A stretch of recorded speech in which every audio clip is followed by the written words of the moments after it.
My name is Barbara Walter, and I'm the Rohr Professor of International Affairs at UC San Diego's School of Global Policy and Strategy.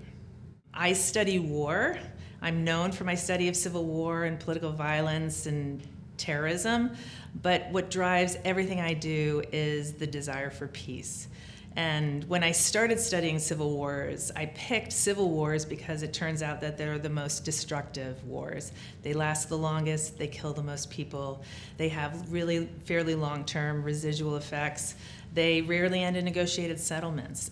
So for somebody who's interested in peace, figuring out that problem, probably one of the stickiest problems in the study of conflict was critical to me. One of the things that I really want Americans to understand and citizens around the world to understand is that democratic backsliding, a little democratic backsliding, is not innocent. It's not neutral. It's not like, oh, it's just a little. We're not China, we're not North Korea, so we're safe. No. Like if you continue to decline, you will enter this middle zone. And most people don't realize that's actually quite a dangerous place to be. And so I want people to have the knowledge to understand what it means when a democracy declines, what are the effects of that, how it affects individuals, why they should care about it, and then, of course, what we as citizens can and must do to reverse it. The thing I will treasure the most, and that will mean the most to me, will be the students. And teaching can be frustrating, teaching can be hard, it's very time-consuming, but it can be really extraordinarily meaningful.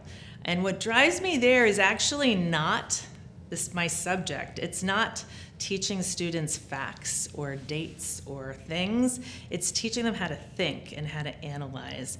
But what also gives me a lot of hope is that they're beginning to understand how important it is to vote.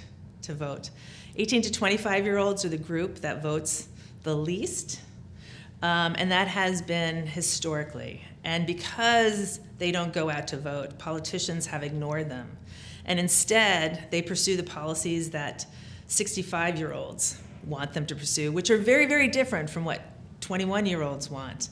But they're starting to go out to vote, and I think what catalyzed them was the Dobbs decision that overturned Roe v. Wade.